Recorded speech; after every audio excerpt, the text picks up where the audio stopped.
Without a shadow of a doubt, it's the Crockett Show in social media history.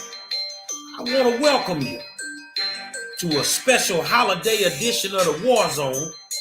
I got my good friend Dimitri K in the building, and y'all already know who I am. Dial 911 because I'm the 5-star general. Tonight we gonna talk a little bit about Brittney Griner. Man, don't look like they doing nothing to help her. And then we gonna talk about Jalen Walker, shot 60 times in Akron, Ohio. Let's get to it. Say, man, I want to welcome y'all to the show. That's how detrimental it is. You just cut the music off. Because it's a serious conversation that's about to happen. And I want to thank you guys for taking the time out to tune in. Hopefully, you didn't have any issues over the holidays and everything worked out for you. And you survived it, man, because it's hard to survive out here right now. So I every now and then we pop in together and we have some real deep discussions.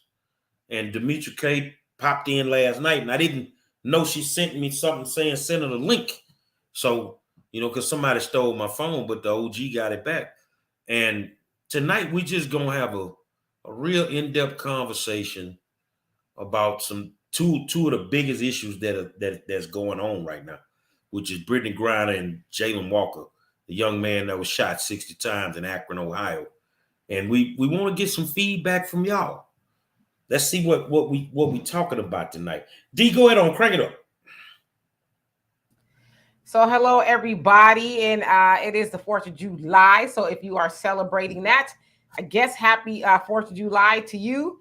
My niece called me earlier and she said, happy 4th of July. And she says, it's a joke. Do you get it? And I'm like, no. She says, well, it wasn't really happy for us because, we as Black people back in the day, we actually weren't freed in 1776, which is in the original Independence Day. We actually weren't free till almost 100 years later. And so I guess the joke is on us. But anyway, if that's your thing, go off.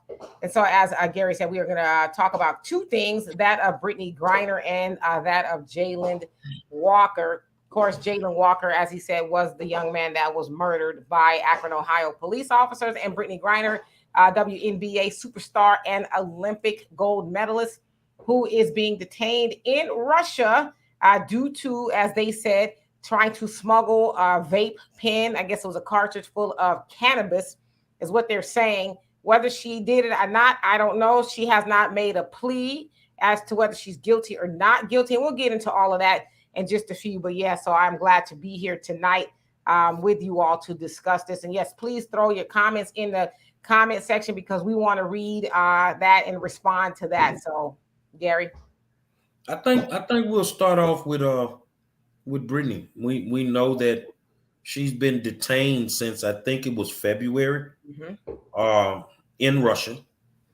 And a lot of people are saying, as well as now members of the WNBA are saying there's not much being done. If this was LeBron James, no, let's not go to the LeBron factor. If this was Tom Brady, LaMelo Ball, she'd probably be home by now. But you're putting your faith in the hands of somebody that's a Dixiecrat. Joe Biden is who he is.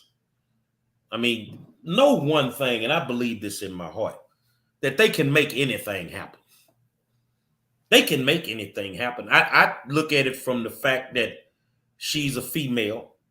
There's not a lot of emphasis being put on it.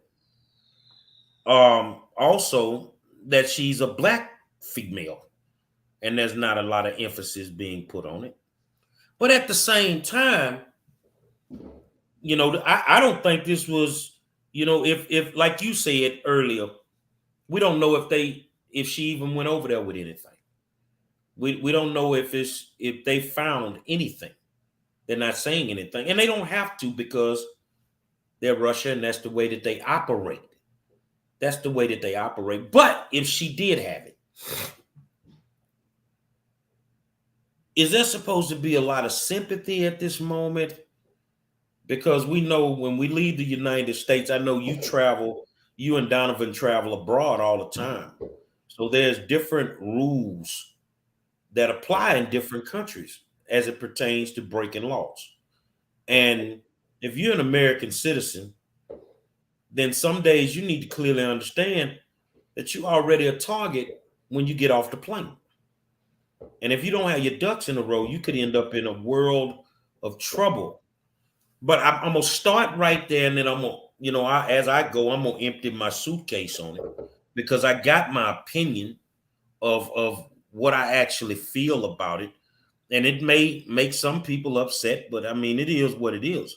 I mean, you don't have to worry about old Gary Monroe leaving the United States of America. I'm gonna hang out. I'm gonna just hang out because I know how my attitude is in the Minneapolis airport, let alone go to a Russian airport. I stay getting into it with TSA. So, at the end of the day, I mean, should they put a little muscle behind this to get Brittany home?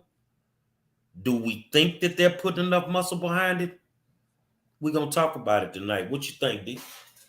Well, so when I think of Brittney Griner, I think of a bunch of things. I have, like you said, gone overseas quite a bit, I guess, at this point. And recently, in April, went to the Dominican Republic with Donovan and my daughter, and had a pretty scary situation happen there.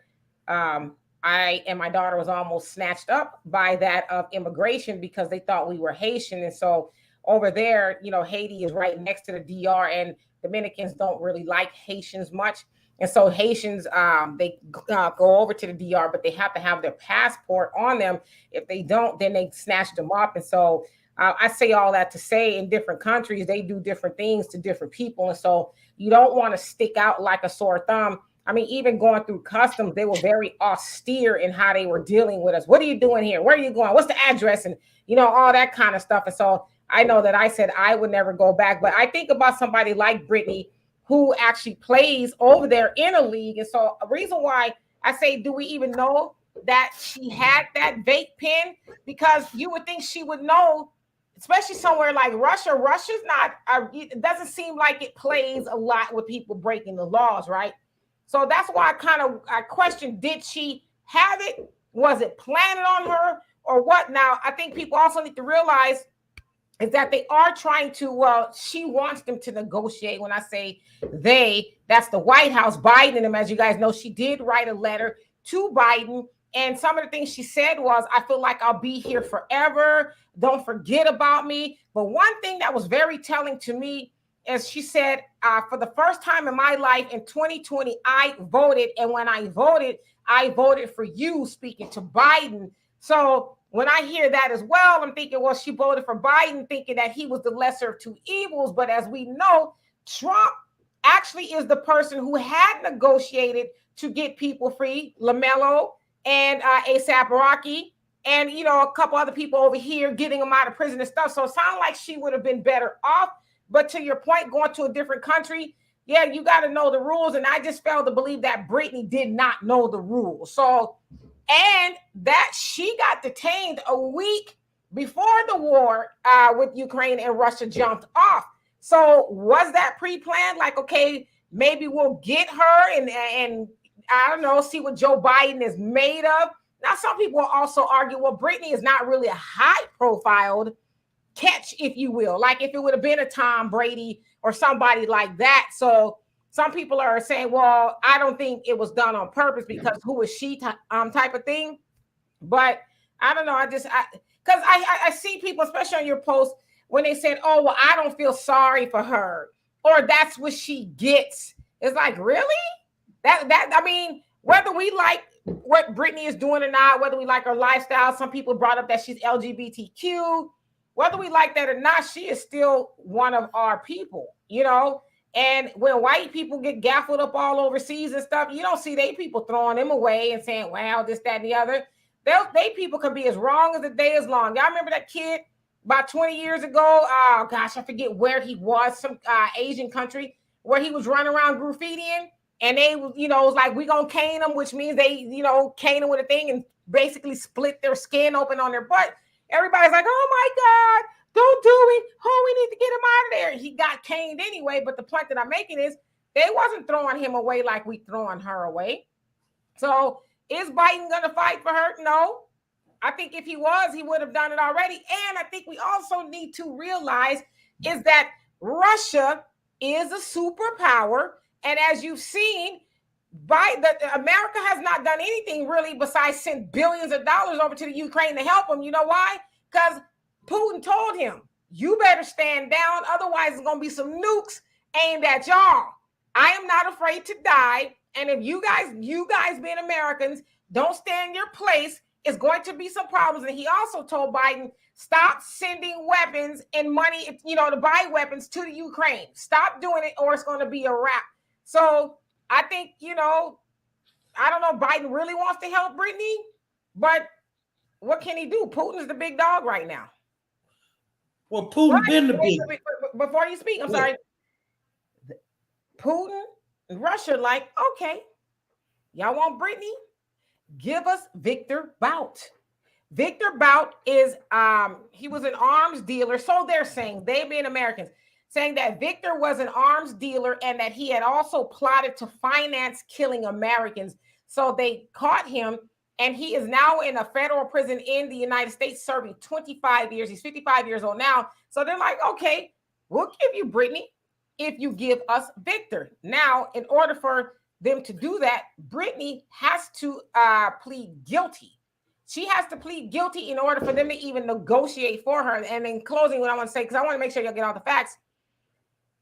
If they find her guilty, Russia doesn't have a system to where they can overturn it. And so they're looking at giving her 10 years. And so if the Biden administration keeps dragging their feet and she goes to court and then they sentence her to 10 years, she's going to do that 10 years. So I don't think she'll survive those 10 years. I don't think mentally, looking at her mental state the other day, I mean, the child is scared shitless. And, you know, you said something earlier, and I'm going to question the LGBTQ community. You raise up on everything. Why y'all ain't raising up on this? Is she the wrong shade? What's the problem? If Gary Monroe says something wrong right now, you're going to want to cancel me. You're going to want to drag me. What about this lady? See, that's the problem I have with them. And honestly, they got a lot of muscle. They got a lot of money. You know, Joe is, you know, especially when he was in the Obama regime, they took care of the LGBTQ community. So now you can't take care of her.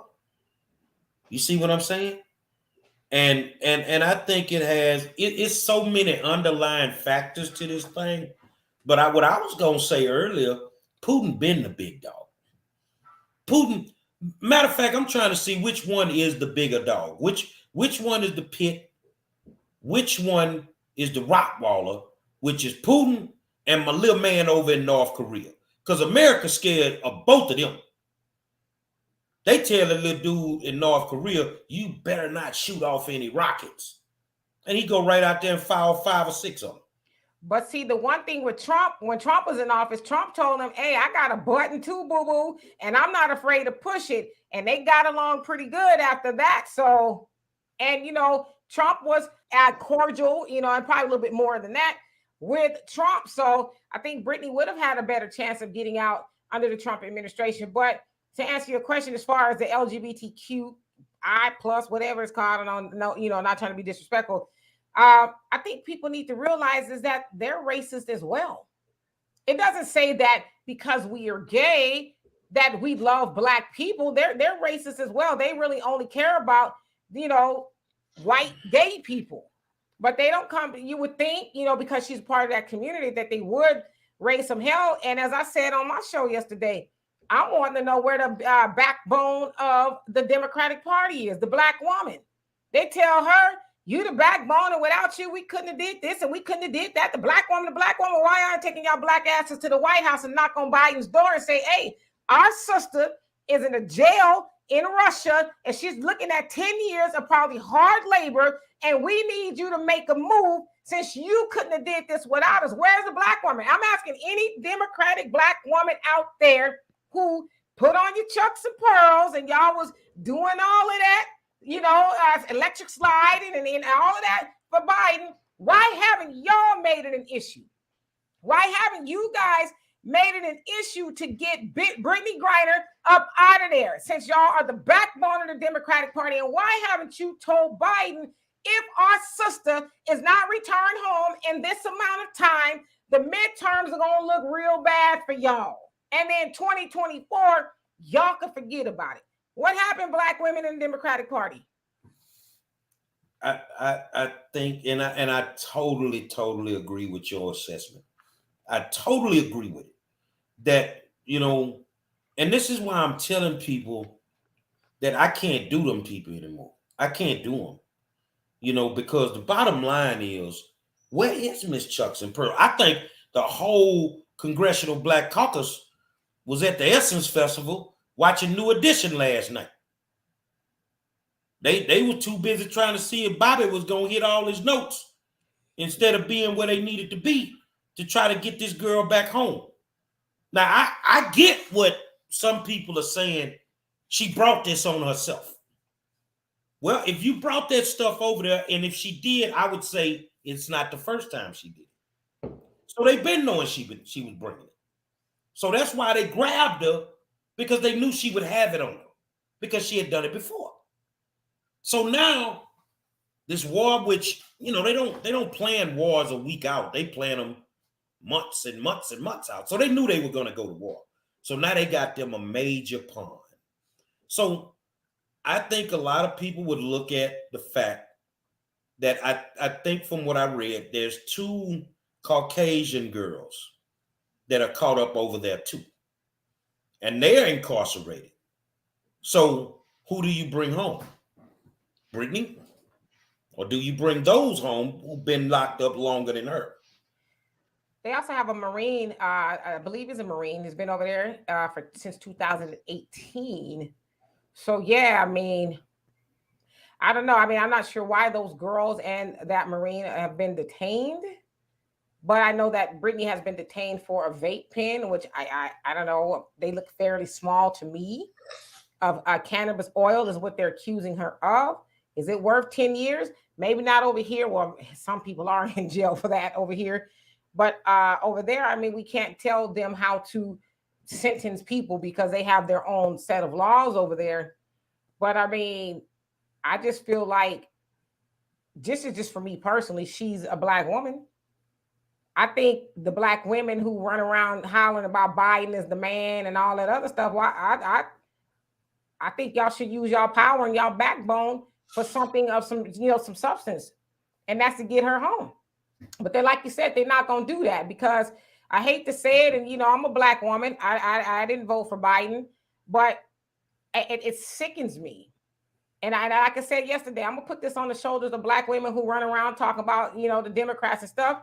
They use y'all, and as I always say, as black women being the backbone of the Democratic Party, y'all always deliver black people the ass bone from the Biden administration or the Democratic Party. We don't get anything in return. And here you got a black woman in distress, and y'all won't even put on the cape for her, but y'all put on the cape for white supremacy. You put on the cape to get Biden and Kamala in the White House. And where's Kamala at on this? She's probably said one thing or two, but she, as a black woman, I do air quotations, her as a black woman, how come she ain't using her power? She is the second most powerful person in the United States, is what they tell us. She don't have no say-so as to say, hey, listen, Biden, get your ass on the horn with somebody and get our fellow sister up out of it. You know what I'm saying? So, like you said, they at the Essence Festival, but you got this black woman that's locked up, whether she had some cannabis oil or not. Where are these black women?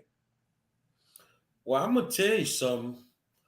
Why should we trust Kamala and Biden when I get to thinking back in their history, how many black people they incarcerated in the first place?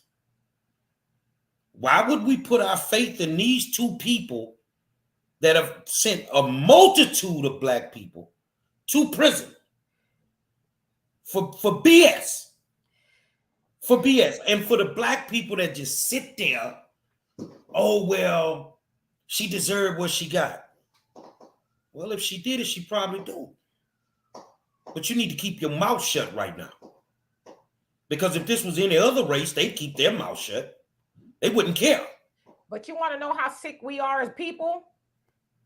When Ukraine got attacked and still getting attacked by Russia, you know how many Negroes were, ooh, so sad. Oh, Ukrainians, oh, they going through this. But didn't have any knowledge that Ukrainians don't like black people. Don't like black people at all. But you run around and whining about the Ukrainians, but yet you wishing your bad on your sister. What if she is guilty of taking a pen over there? That's what she get. But you crying over Ukrainians who don't like you and had your fellow black Africans waiting in the back of the line, and they couldn't get out of Ukraine even with bombs were dropping, and y'all changing your profile pictures to the Ukrainian flag and all that. But you wishing bad on your sister. That's why I said I can't do it with our people sometimes. I can't, like you said, Joe Biden, he is Joe Biden of the crime bill syndicate. You know what I mean? He's written so many crime bills that have our people have dilapidated whole generations of black people. So I am not surprised that he is not thinking about Brittney Griner. I'm not surprised, but apparently she is surprised because Brittney is 31 years old, right? She said she voted for the first time in 2020, which was essentially 2 years ago. So she was 29?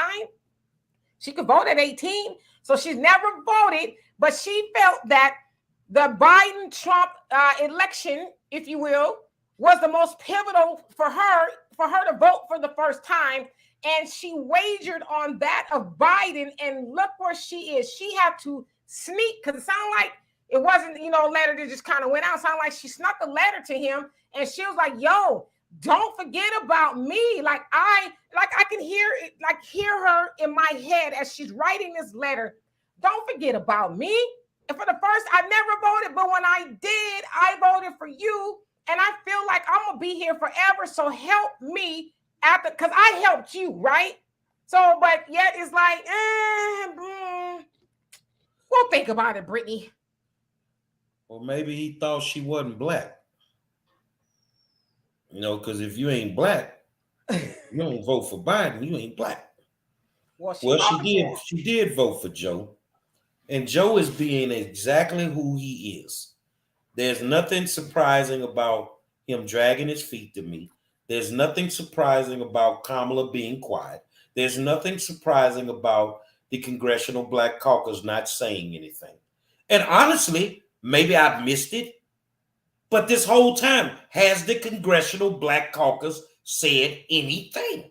They have, but it's that ceremonial tweet. It's like, well, I can almost imagine their interns are like, okay, these are the things that are pressing today, and you should tweet about this. That's kind of how I read to me, right? I think it was it Sheila Jackson Lee? I think she said something like, I'm demanding that they release Brittney. She wrote this like a couple of months ago. It was like she demanded it. I think it was Sheila Jackson Lee. She demanded that Putin let her go. And you see how that's worked. Putin don't give a damn about Sheila Jackson Lee. And nothing she got to say. Maxine Waters, he don't give a damn about her either. Putin controls the chessboard right now. But here's my thing. Should we even be involved in that war? We as Americans? Yeah. I think if we were not involved, she probably would have been home. But of course, they're sending money, they're sending guns. And you know what's so crazy is you don't want to send that arms dealer back to Russia. Well, he was selling illegal guns. Well, what the hell was Oliver North doing? What the hell was Oliver North doing when Freeway Ricky Ross and them got caught up? They were sending money and guns to the countries. So you were an illegal arms dealer, United States of America. And now you trying to debate on an illegal arms dealer? That's the pot calling the kettle black. Yeah, you know, and as far as us being involved in the war, well, I think we need to know a little history. I believe it was during the Clinton administration. Yeah, it was the United States, Britain, and Russia told Ukraine, listen, because you know they had a lot of nuclear weapons with all that uranium and stuff. And they said, listen, get rid of your nuclear weapons and we'll protect you if something goes down. Yeah, we'll do it. So they convinced Ukraine to do it. And now they're at the point where something has gone down, except for it was Russia that jumped on Ukraine. And so where's Britain?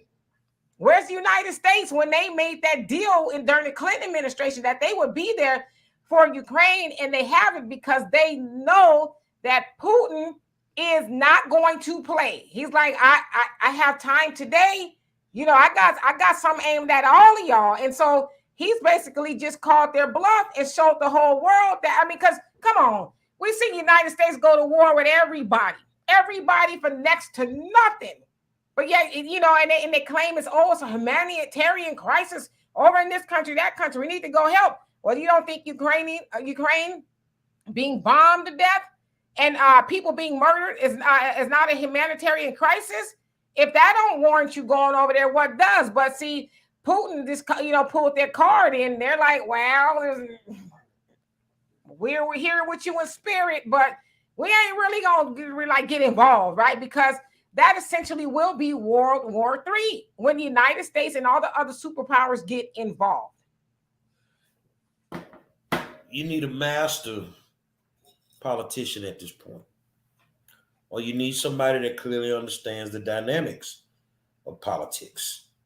Maybe a little man with a peach-colored face and some gold hair that know how to get people home when stuff like this happens. You know, but the Democrats are too egotistical to ask for any help. And they don't know what they're doing. They just don't know what they're doing. This, along with the increase in crime across the United States of America, is going to get them decimated in the primaries. I don't care what nobody tells me.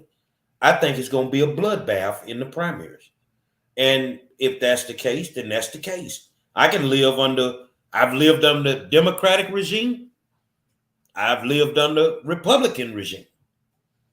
You know what I'm saying? But at the end of the day, do we have the right people in place to try and help this kid, you know, who regardless of how it went down, you know, but the biggest thing to me is, and I'm being honest with you, I'm just calling y'all out. LGBTQ. You don't give a damn about her, huh? Yeah, you wake up and she can still be who she is. She can still be LGBTQ. But I think that once she gets home, she'll probably not embrace them just like they're not embracing her right now. And she's in that water by herself at this moment, man. I can only imagine what she's going through. See, like right now, it's nighttime. For us, it's daytime over there. So, you know, I can only imagine, you know, what she's going through mentally. And when I saw the still frames of her on the news, and then I saw the actual videos of her walking and looking at the cameras, she looks terrified. She looks terrified. And to even have to, and this is where I have a problem with the politicians, whether they're the black women or whoever. If she got to get to a point where she got to sneak a letter to the president of the United States, y'all full of it, man. Y'all full of it. That's why I'm gonna be good until somebody put me in a position where I can't be, you know, because I don't want to have to depend on none of these people, because they are not going to do anything. And I pray that she makes it home. And like you said, the only way that she can start the process, she's going to have to plead guilty. She's going to have to plead guilty to even start that process. That girl can't do no. Let me tell y'all something. Y'all youngsters walk around whether you 19 or 31, don't matter to me. But it don't get real till you get in that cell. I don't care if you're in Russia or if you're in Huntsville. It get real then.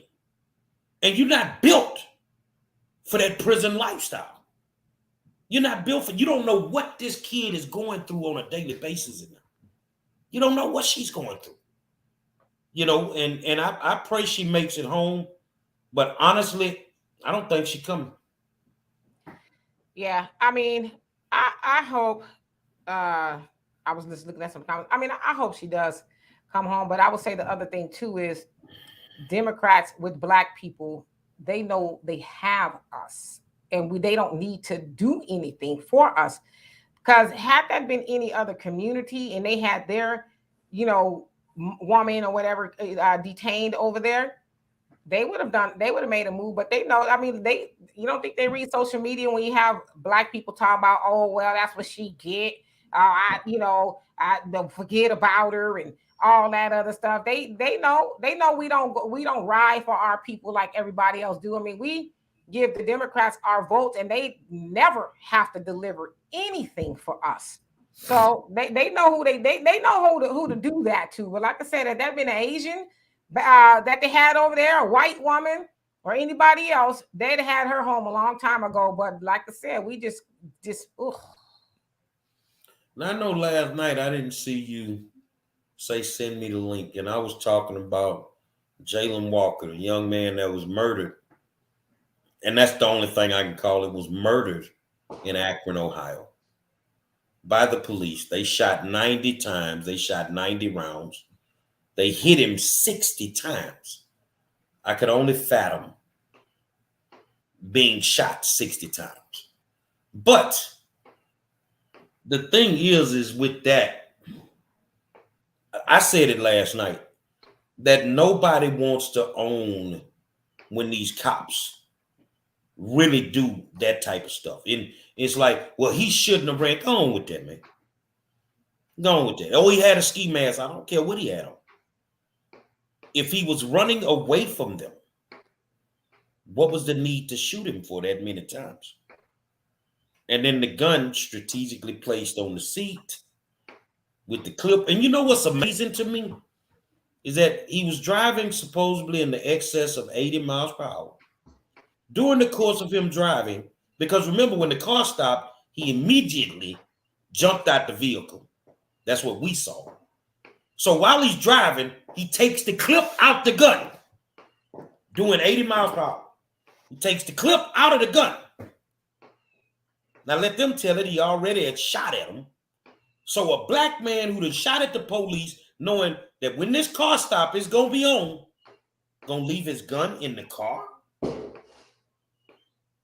What's your assessment? I mean, there's so much going on with this. Jalen Walker, 25-year-old, was a DoorDash employee, if you will, had just lost his wife 30 days before he was brutally murdered by the Akron, Ohio Police Department.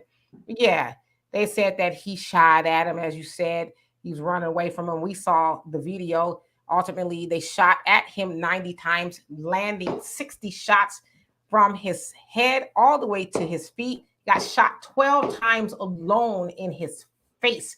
And the experts and the coroners are like, we don't know if he was actually shot 65 times or 75 times, because that's how many times they shot him. And so, to your point, Gary, really, if you put some logic behind it, how is it that he strategically puts the gun on the back seat? If he's shooting, you're driving, and you know your adrenaline is pumping and all of that. Should also be said that Jayland didn't have any brush with the law or anything like that before then, didn't have a criminal record or any of that. And so we saw the video of him, running away. And so people are saying, oh, well, he shouldn't have ran away. Y'all don't think for a moment that kid was not scared and maybe he knew what he was up against and that he may not make it out of that? Can you imagine being a black man in America and you get stopped by a police officer, let alone a bunch of them, and you're not thinking, damn, they might try to kill me, so let me try to get away from that? But we know anybody's running away, that's not a threat. They're running away from you. But how do you get it in your mind that 8 officers, 7 of them white, 1 of them black, from what I understand, needs to execute that man with 90 bullets. How do you come in your mind? Well, Akron, Ohio is known for Klan roots. In 1910 to 1920, they had over 50,000 Klan members, ranging from the mayor to judges, commissioners, police officers, senators, you name it. They were all card-carrying Klan members. And so do y'all think that the Klan has gone away? It has not gone away. That was an execution. We see time and time and time again, white people. Let's go to Buffalo. Buffalo in New York, where he shot 10 of our people. Peyton Gendron shot 10 of our people. They got him without a scratch. In fact, when they rolled up on him, he had his weapon in his hand. And he's still alive to talk about it, to testify. But this brother was running away, and they did that to him. So again, I want to know, how do we as Black people try to continuously justify and give white supremacy a pass? He shouldn't have did this. He shouldn't have did that. My God, he's a Black man in America under the very austere white supremacist police officers, and y'all don't think he was scared? He probably ran because he was scared. Like, damn, they probably gonna kill me. That's what Tamir Rice was in Ohio, 12-year-old, you know, who did y'all know it's legal to carry a gun in Ohio? It's legal. How do they know he wasn't legally was supposed to have that gun? But of course, they try to dirty him up so that they can, you know, try to make it seem like they were justified. And to Gary's point, y'all don't think they planted that gun? You know why I think they planted that gun? Because they wanted to avoid another 2020, where they did what they did to George Floyd and all hell broke loose. So they're like, hey, let's put that gun down there. Well, not only when you say you think they planted, you know, when we look at the planting of the gun, something is mysteriously missing. Now, that's just the lawyer in me. You know, I'm 23 hours away from the bachelor's degree. You got cameras in the cruisers. So where's the camera footage of him shooting out the window? The reason that I put this comment up is Jason Peters say what he wanted to say is they won't be able to get out of this. All of those officers will be fired. Now, those that don't know, I am a Panther, Central Region Minister of Politics. And according to the national president, Dr. Malik Zulu Shabazz, who's an attorney, let me read something to you. He posted this today. He said the Supreme Court ruled in the famous case Tennessee versus Garner, 1985, that if you shoot at a police officer or otherwise commit a violent felony where there's imminent danger of death to the police or another person, the police can shoot to kill to prevent your escape without having to show strict self-defense rules when they catch you. The police only have to show that the police reasonably feared deadly force would be used against them when they catch you. Split-second decisions in these matters are always ruled in favor of police officers. It's called qualified immunity. So for you guys out there that just thinks that this is open and shut, trust me, that's the reason they said he shot. That's the reason they said he had a gun. Because now, if they've said this, when they said he shot, that cleared the way for them to kill him. And all he had to do was act like he was escaping at that point. And now they can kill him and it can be justified. It's called qualified immunity. And this is what me, you, Donovan, and anybody with common sense have been saying for the last 2 years. Qualified immunity needs to go. It needs to go. So this is coming from an attorney. And a lot of Black people didn't want to hear what he said. He said, but in one of his last comments was, I didn't make these court rulings up. The Supreme Court of America laid down these rules. I've seen countless cases and have been a part of some where much, much stronger cases have been thrown out on a summary judgment by judges in courts.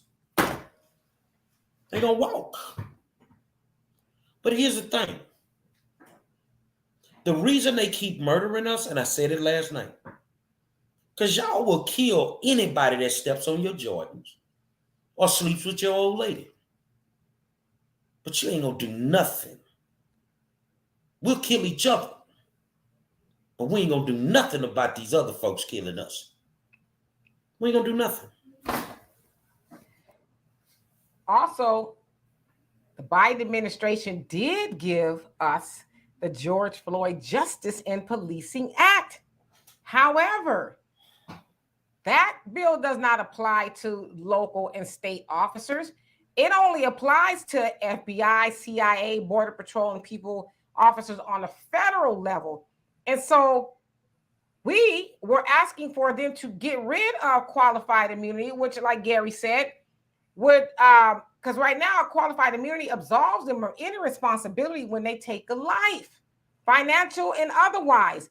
Especially financially, we see it all the time where city councils vote to give millions and millions of dollars to the victims of police officers that have participated in brutality. But a lot of times those officers go back to work and they don't pick up the tab or any of that. And so, again, the Biden administration is playing games with Black people. That George Floyd Justice and Policing Act is just bullshit. But yet, Democrats will count that as a win.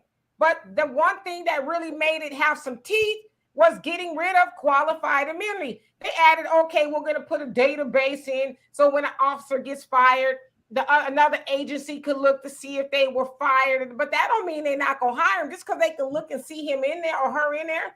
That doesn't mean they don't that they can't hire that police officer. They can hire him if they want to. And so they gave us that bill, and it's absolutely garbage. It's not worth the piece of paper that is written on, but they know that we won't read it. They know that we'll listen to our favorite politician tell us, oh, well, you know, Biden and them signed the George Floyd Justice and Policing Act, so they gave us something. No, you didn't.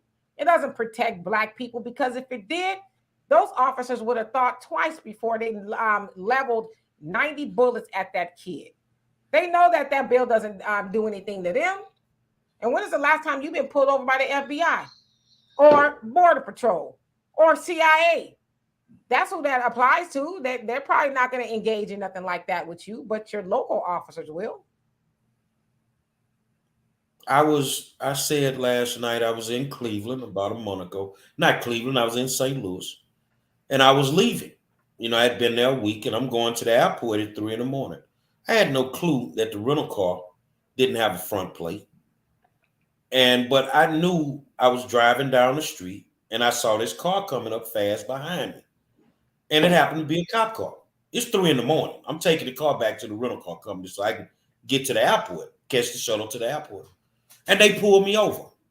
I immediately put my hands on the steering wheel. I turned my dome lights on first, and then I put my hands on the steering wheel. Both hands, where they could see both of them. They came to the passenger side. Nobody came to the driver's side. They came to the passenger side. And they told me, well, we pulled you over because you didn't have a front plate. I'm not going to argue with them at 3 o'clock in the morning. No, I'm not going to do that. But I know in my heart that you didn't know if I had a front plate because you were behind me. You were behind me. But I'm on a dark road at 3 a.m. with what I now perceive as two racist cops that pulled me over unjustly. But the one thing I believe in my heart, and I'll always tell you youngsters, you older people, your job is just to make it home. My job was just to make it to the airport. I ain't gonna stress it, you know, but I know it's straight up BS. So you can imagine that when I get back down there in the daytime, I will be filing a complaint because you had no reason to pull me over. But see, when we don't address things like that, then we end up with things like Jalen Walker. Now, I want to ask you your honest assessment, because we know this is the same area town, minus 39 miles from where they killed Tamir Rice in Cleveland. Do you foresee this getting as bad as when it happened with George? Because I don't think those people are going to put up with that down there.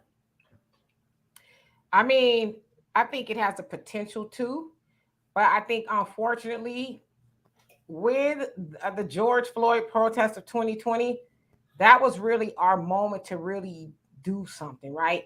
But what did we do? Nothing. Nothing, but because we allowed the Democrat, I'm calling misleadership, we allowed them to hijack it and say, okay, we got it from here. We're going to do a George Floyd Justice and Policing Act. Well, we'll address all of that. And so everybody went home once again, trusting that they were going to do something, and they didn't. Even Jim Clyburn in South Carolina, you know, he's the one that delivered the presidency for Joe Biden. He said, well, if it means getting the infrastructure bill passed, we'll forego qualified immunity right now. It's not important right now. We'll basically put it to the side and then we'll deal with it. So basically, in Jim Clyburn, in case you don't know, he's a black man, but he felt like black people weren't important, even though he used black people to get Joe Biden in the White House. But he took one of the most important legislations that could have actually helped black people survive police encounters with police officers. He took that out of the bill so that everybody else can get something with this infrastructure bill that Joe Biden was trying to pass. And so will it get as big as George Floyd? Something tells me no, it should.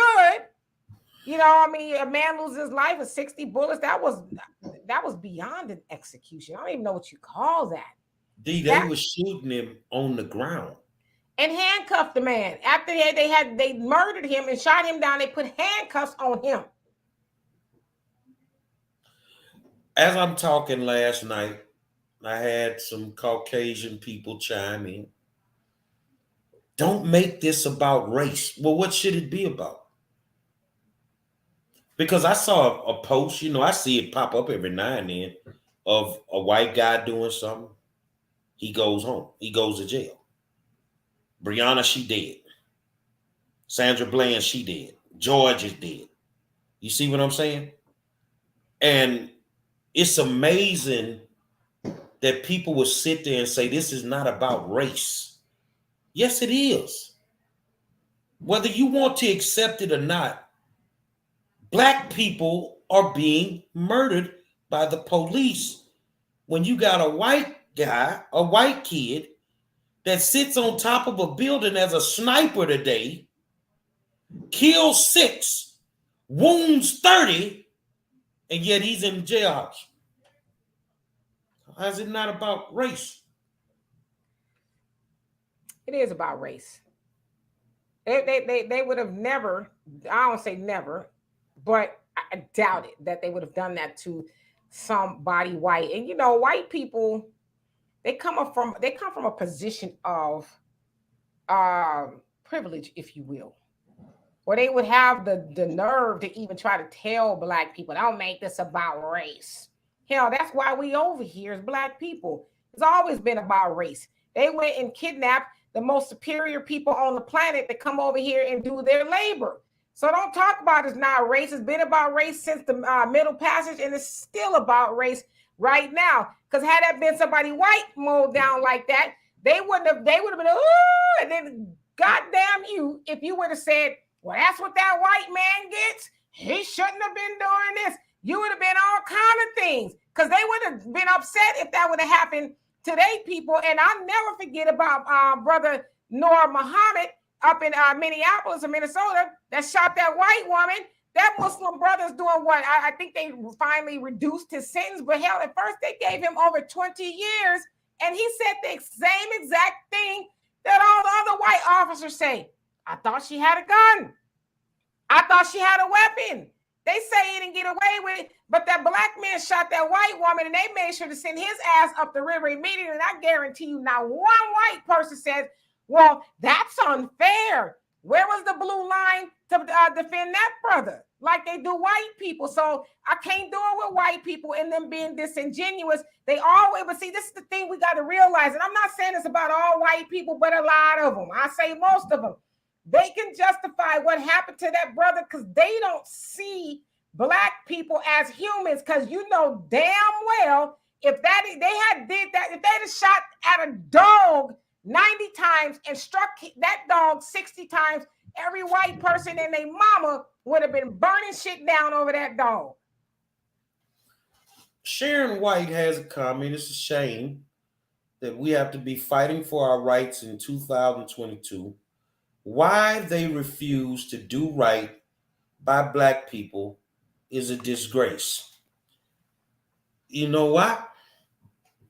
Because we ain't got no balls. We don't stay on code. When some white folk got upset because they felt you cheated a man out of the presidency, them motherfucking people showed up and showed out. We ain't gonna do that. We ain't gonna do it. And I'm gonna be honest with y'all. I was in Minneapolis when it really popped off. I was there, and I said it, and I continue to say it until I die. There were protests and marches that I would not participate in, because if this is about the killing of black people by law enforcement, I don't need a white person leading me in a fight for black people. You devalue the fight. Now, I could use your help, but if we're going to stand up, we have to stand up. But we're not willing to do that. We're too comfortable in our suburban homes with our 5-figure jobs. I ain't going to say 6. With our 5-figure jobs. So we don't want to be out there like we're renegades. You know, I get so much flack some days because I'm out there. I'm in traffic every day. And whether you black or white, I'm going to call a spade a spade. And that's what we're doing tonight. We call, and people will look at me and say, well, you're a black Republican. And I don't give a damn, but I'm black before I'm anything else. I'm pro-black before I'm anything else. So don't get it twisted. I'm going to stand up for my people if I don't do nothing else. If that costs me an election, then it costs me an election. But I'll still be a proud black man the day I lose it. So the bottom line is, we don't have the balls to stand up like we need to stand up some days. You see what I'm saying? You know, I'm watching some of these things coming across today with the 4th of July, and I saw one thing back in slavery where they burned a guy on the 4th of July. They set him on fire. It was a movie. And then all of a sudden, why are we focused on the past? Well, when you tell the Jews to forget about the Holocaust, then I'll forget about slavery. When you tell the Indians to forget what happened to them, then I'll forget about slavery. But don't come to me on America's Independence Day, where you're relishing in the fact of what happened in 1776. And you're remembering your history, but you want me to forget mine. No, nothing about my history slows Gary Monroe down. Nothing about it. I got too much drive. I'm going to get up and go get it and come back with it. Ain't no questions about that. It's the way my father made me. But I'm not going to never forget what my people went through. I'm not going to never forget what I watched my mom go through. I'm not doing it. And I don't care what anybody thinks. If you want me to forget about slavery, then tell the Jews to forget about the Holocaust. And I don't have to deal with it anymore or think about it because it didn't happen on American soil. I might have made some folk mad with that one. Can you put JT Devereaux, I hope I said that right, his comment up, or her, I'm sorry. She said, I'm a federal agent, federal commissioned officer. I'm in the same pay scale as FBI, CIA, ATF, DEA, U.S. Marshals, etc. Black men need to flood these agencies too. Well, I guess, but we know what the system does to Black men so that they often cannot join those agencies. I mean, you're an officer, federal officer, so you know the austere background check that you guys have to go through to even get to be that, right? So not all, but a lot of black men have something in their past that would deter them or stop them from being that, and we know that is by design as well. And no shade to you, I'm not saying you're this way, but a lot of times when black officers get in or they get that uniform on, what do? Because there was one officer, from what I understand, a black officer out of the 8 that shot Jayland. He was black. A lot of times those black officers, they get in there and they do the same damn thing. In fact, you know, as Jay Electronica said, they crack the whip harder than the master. You know, they got something to show and prove. And so I hear what you're saying, but why do we have to infiltrate, if you will, those positions to protect our people? Shouldn't we just be protected by the Constitution? Now, I know the Constitution ain't for us except for the 14th, 15th, 13th, 14th, and 15th Amendment to do with slavery. But why do we need to do those things? To protect ourselves, right? I mean, so I hear you, but then we got black officers and they turn around and do the same stuff to us, if not worse. When I graduated, I could have been anything I wanted to be. I was in tip top shape. I could have gone to the military, but my father told me, I don't want you to go. He said, because it's not a military for the black man. That's what he told me. I say, well, maybe I could be a police officer. He say, please. And people ask me all the time, you know, why didn't you become a cop? Well, it's hard for me at 18, 19 years old. And I've always been a history buff. I've always studied my history. May not know it word for word, but I know what I saw and I know how I felt. So when I would watch documentaries and see police officers brutalizing black people, that made me not want to be a cop. And right now, I don't think we need to push our children to be police officers. I think we should be pushing them to be entrepreneurs. They shouldn't have to work for anybody but themselves. Because you're never going to get rich making somebody else rich. Not going to happen. It's not going to happen. Yeah, you might get some crumbs off the pie, but you ain't going to get everything. You ain't going to get a slice. And then if you try to get a slice, you're going to get knocked down. So, you know, that's like me with folks trying to counsel me on a daily. Well, it's hard to counsel me because I work for myself. You know, when folks are trying to counsel people, the first thing they go after is their jobs. Well, you can't counsel me because I work for myself. And I'm very, very opinionated. A lot of people, man, you don't like other people's opinions. Yes, I do. But when they stupid, I'm going to tell you. I'm going to tell you that's just how I feel. But I think that we should be pushing out more entrepreneurs than trying to force children to become police officers.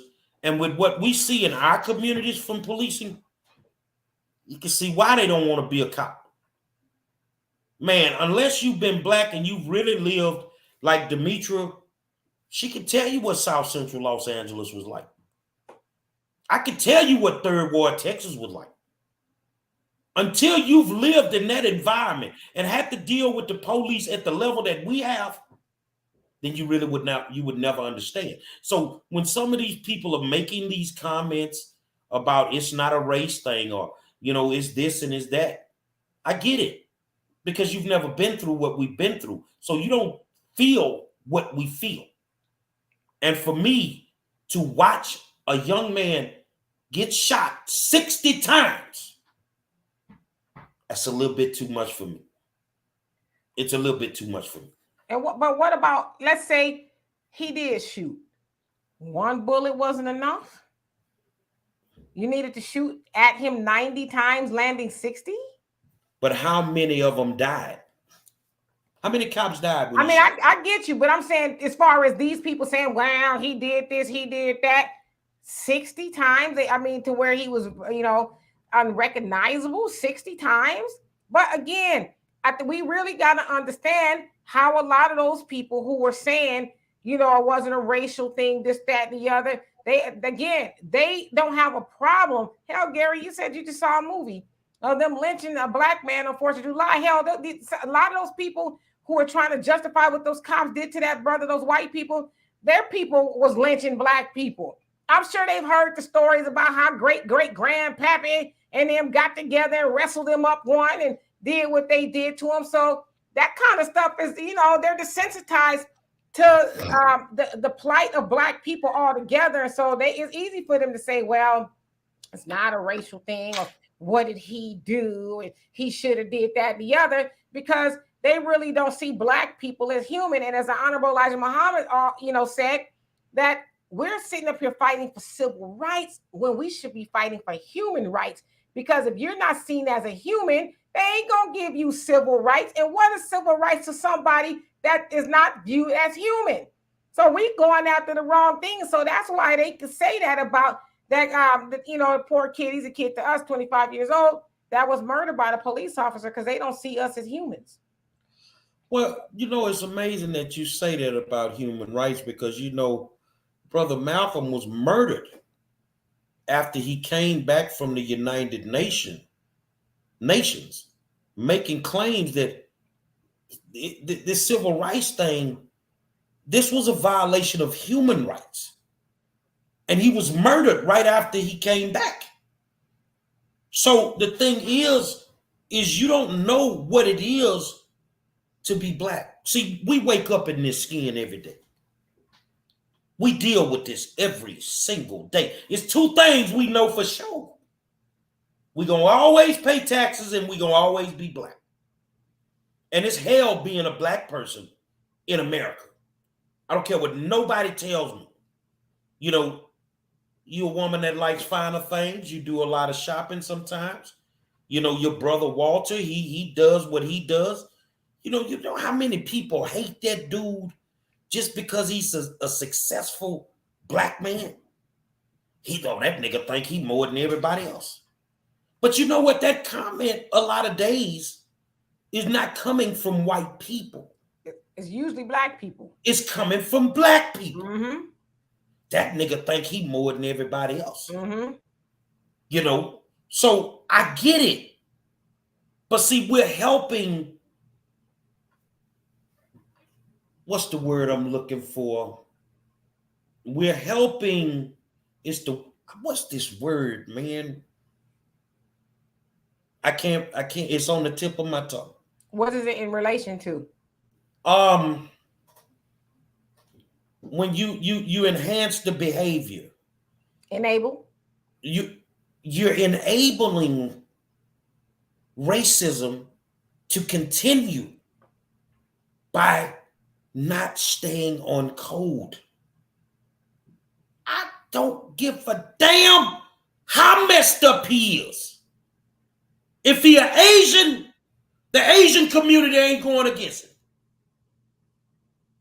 This white kid will probably have a GoFundMe set up and have millions of dollars in there for his bail. The only way he's not getting out of jail on bail is if they don't give him one. Because they're going to stay on code.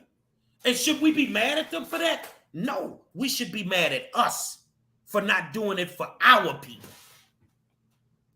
Because our people, like old Herman Boone said, you know, like they told old Herman Boone in Remember the Titans, oh, well, they don't like you. It's okay. You belong to us, though. We should belong to each other. We should belong to each other. We should stand 10 toes down for each other. Because when that issue becomes racist, the line is drawn. But guess what we do? A whole bunch of us Negroes, we jump over the line. Like it's a picket line. We just gonna break the picket line. And we gonna go side with the other people. We the most ignorant, stupidest, forgiving race in the world. We forgive everything. Man, them other folk ain't forgiving nothing. They want your head, man, when you do something to their people. These people went out and created an Asian hate bill. And God knows, and I don't care, and I said it before, the only time I seen an Asian getting beat up is in a Bruce Lee movie back when I was a kid. Yeah, but all of a sudden, they got a whole bill to protect them. And guess who was caping the hardest for it? Black folk. Congressional Black Caucus. If you ever go look at the caucuses, all the caucuses mission statements, if you will, all the other ones like the Hispanic caucus, they say they're for their people, right? They don't say, well, we're for our people and everybody else, the Asians. And I researched. All the other caucuses say they are for themselves, but ours says, I think it says African American and other, it says African Americans and other marginalized communities. Why does the Black Caucus got a cake for everybody else? The Black Caucus, they do for everybody else and made sure they got on board with everybody else's stuff but Black people. Black people don't have a bill that protects us. And don't give me that Emmett Till, anti-lynching bill. Let's bullcock it as well, because lynching is already Capital One murder. So, and anybody, if you technically can be lynched. So it's not specifically for Black people, although Black people are normally the ones that get lynched. That wasn't for us. Also, Carolyn Bryant, the reason for the bill that got, Emmett Till lynched, she's still out. And in fact, y'all beloved Biden, his administration is like, well, we don't see any need to go pick her up. Even though she admitted to doing it, she recanted. But the Biden administration says, well, on the federal level, we're going to drop even pursuing her. So she's free as a bird after she had Emmett Till murdered. But we got a watered down bill, an anti-lynching bill. What is it? Add a hate crime, hate something to it. I mean, it's nonsense. It's what it is. So I don't know. So how do we begin to fix this? Well, we begin in November. Them Negroes that ain't standing up for us, wipe them out. See, you could have fixed a lot of this in the primaries, but you let a whole bunch of them escape. You let them win their primaries because you fell for the okie doke. And like me, I'm running for state rep. So I'm in the store one day, and I'm just, me, I'm crazy. I'm in the store, and I'm at the aisle. I'm on the meat aisle where the turkey's at. So I do a video. Well, I'm here and I'm looking at these turkeys because that's all it takes to get y'all Negroes votes. Is a turkey. You start by getting them out of office. If they are not doing what they need to do for us, then why do you continue to send them back? There are qualified people in California. Donovan runs for office. You could put him in office. You could put Gary Monroe in office. You could put Travis McGee in office. There are people that are ready to go that will go in and shake up some things. Well, as a Black Republican, man, you think like that. No, I don't. I think like me. I think like me. And do you think that I'm not going to take care of my community? No. But see, I know why it's hard for me to get in office, D. I'm too raw for MTV and I'm too Black for BET. I already know. And I'm just, what you get, and it's hard for me to do forums because I get so passionate. And I get upset on issues that don't make sense to me, that we're even debating some of these points. It's a waste of time. Education can be fixed. Right now, I'm in the middle of something educational. And that's why I've been quiet. It's two things I'm working on. And it's going to shock people when it comes out. Oh, yeah, I'm working on something major. And I will say, I'm honored to work with one individual because he made sure that I got a decent education when I was in school. I can't say nothing, but I will say this, that you start the process by getting these people out of office, man. Get them out of office, man. If they've been there for 25, 30, Biden's been in politics for 50 damn years. 50 years? of a Dixiecrat, somebody that was mentored by the Grand Wizard of the KKK, is now the president of the United States of America? And you couldn't figure out Trump. Trump just played the game. Biden was mentored by Strom Thurmond, Grand Wizard of the KKK. And you can't understand why Brittany ain't coming on? Yep. But like you said, you know, politicians now, they need to go. They got to go. I mean, and I'm not trying to, you know, participate in ageism, but damn. A lot of these people are from the silent generation, before the generation before the baby boomers. And they still in there trying to wield the power, trying to, you know, tell everybody what we gonna do. Is like, okay, that stuff was probably relevant in the, you know, the 50s and 60s, but damn, we in the, you know, a new millennium, and y'all still trying to, you know, administer the same old ways of doing stuff. And my thing is, we should question this. We don't wonder why these older, I almost said old, but older people still want to hold on to the power. You got Jim Clyburn in South Carolina. He's what, 81, 82? And he's going for another term to do what? To give y'all a fish fry? So y'all, you know, he can say he did something for you, but he goes and he does for everybody else. Like, that doesn't bother y'all that y'all continuously vote for those people who have not moved the ball for Black people ever? I'm not talking about, as Gary would say, giving out water bottles, turkeys, and fish fries, the stuff you can do for yourself. I'm talking about legislations. I'm talking about things when you go out into your community, you can say, wow, my representative did that, or my city council person did that. I had a conversation not too long ago with somebody who lives in, I think it's Jersey Village or something. Mm-hmm. I'm trying to figure out these neighbors. But anyway, so they want to expand a dump site. So they have one over there already. And I guess they were supposed, it was non-operational for a while. Well, they said, well, we're going to open it back up. We're going to expand it back up. And guess whose neighborhood it's in? It's in Black people's neighborhood. Now, you guys know what comes with a trash dump. You got all the toxic stuff and the pollution, and then comes cancer and everybody's sick. Well, they want to pile some more stuff on there. And so I was talking to one of the ladies who was trying to organize it.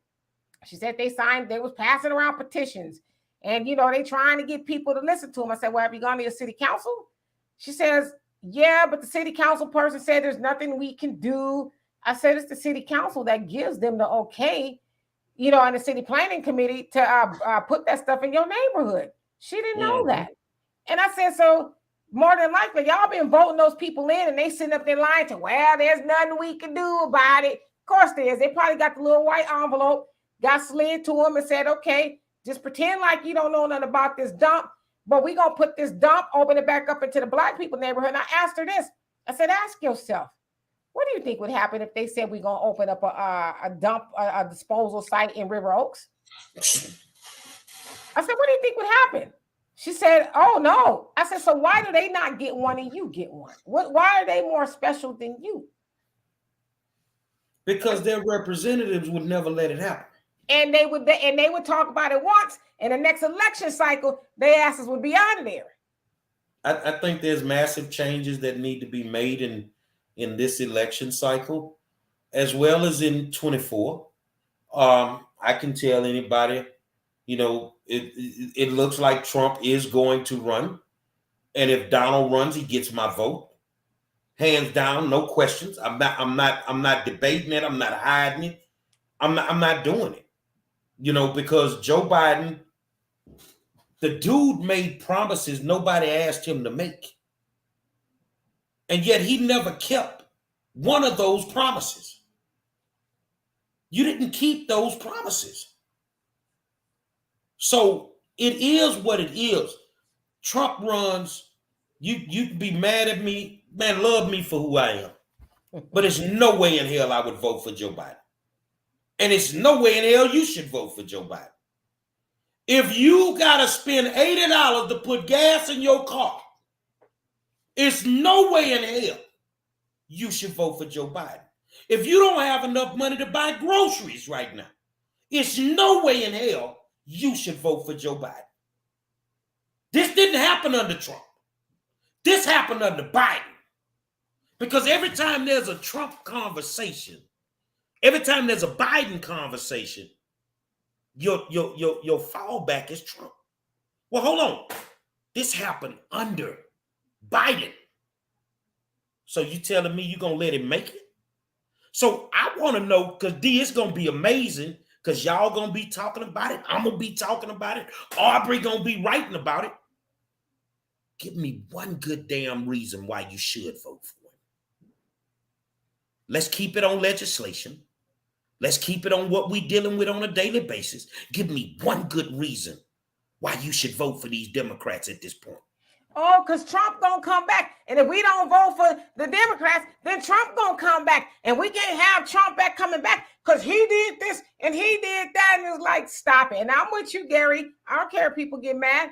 If Trump runs, I'm gonna vote. And if I'm gonna vote for Trump, and it's really a protest vote because y'all ain't gonna keep forcing people like Joe Biden on me. Yeah, Trump is a douchebag. I'm not ever gonna say he's not, but damn. Y'all wasn't going through none of the stuff you're going through now. And, with this whole January 16, they talking about it in Congress. People ask me, well, what do you think about the hearings? I said, I haven't watched one moment of the hearings. You know why? Because it's bullshit. That's to keep us distracted. And that's really, the Democrats trying to make us think that they doing something. We going to hold Trump accountable and we going to get to the bottom of this. No, you're not. Because if you're going to get to the bottom of it, Trump would have already been in jail. Hell, most of the people associated with Trump, not necessarily with the January 16th, they've all gone to jail and been out already.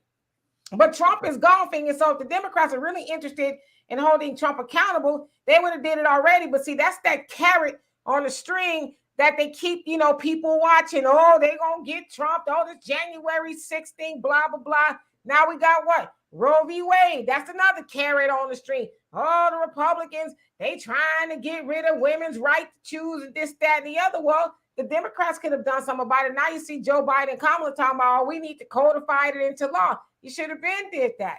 Why are you waiting now? So again, that's the technology they use to try to dupe people into voting for him. But they told y'all that Trump was the boogeyman last time. Well, how scary is the shit you're going through now? Well, I tell you this, because I'm down here in Harris County. Roe versus Wade does not affect me. Personally, it does nothing for me. It won't affect me either. It does not affect me. Now, I'm going to tell you, Sheila Jackson Lee, Rodney Ellis, Sylvester Turner, they affect me on a daily. And you can best believe them three would never get a vote for me. Never. Never.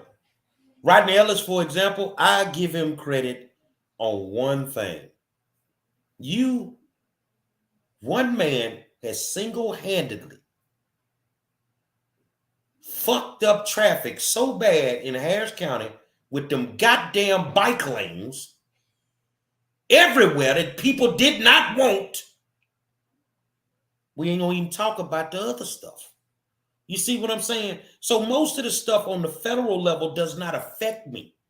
I stay on my local and my state level to make sure I get the people that I need in office. And right now, there is nothing. Like you were talking about that dump site. Why would anybody in Fifth Ward vote for Sheila Jackson Lee right now? You got a whole rail yard that's created cancer clusters throughout the Fifth Ward community. And they've done nothing to fix it. People just dying. Folks got respiratory issues. And all you're getting is a bunch of talk. But we gotta vote blue. Why? Blue got us fucked up right now. Blue got you a trash site that they're gonna expand on. D, I'm gonna be honest with you. I got 2 cars. And I'm finna get rid of one of them. Just because of the gas. I'm gonna get rid of one of them. Because of I can't afford to keep gas in both cars. It's never been like this. It's never been like this. So guess what? Why would you support Trump? It's better with the devil that I know than that motherfucker you didn't put up in there. I'm going to rock with Trump all day long. And a lot and of I people guarantee you, if that girl's still going through what she's going through in Russia, as soon as that man get in office, she going to come on. Because he going to call his good friend Putin. They going to figure it out. He going to let her come on. You know what, though? If Trump was gangster, this is how he can get the jump on Biden. He call over there right now. Say, hey, Putin, I know you're busy, but can you do me a solid? You know, let her go. She ain't what you want. You know, if I was Trump and I was on his advisory council, that's what I would do. I'd be like, you don't need to be in office to make a phone call to Putin. We know you got his number. No, you don't have to be in office. Yeah. Think about it. When we were going through what we were going through, remember Dennis Rodman was cool with the little dude in North Korea. Yeah. Dennis said, to hell with y'all, I'm going over there. And got some people released. Sure did. Sure did. So, yeah. So, I mean, it can be done. But, yeah, I mean, I'm with you. I'm not voting for Joe Biden. He would be 80 something? But if he does run again. The Democratic Party is fractured at this point. It's in total disarray. I think Madam Vice President is going to run against him because she thinks she has that much juice to run against him. And I don't know how that's going to work if she runs against him and she doesn't, get the nomination. Does she continue to be the vice president? Because basically you'd be undermining him at that point.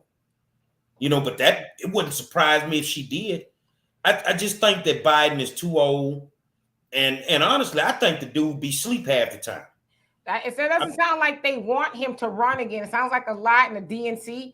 They're not really crazy about him running again because Jim Clyburn was asked if Kamala was to be put on top of the ticket, would you support it? He says, well, it's Joe Biden, then Kamala, but either way, I would support her. Brother, come on, let's be real now.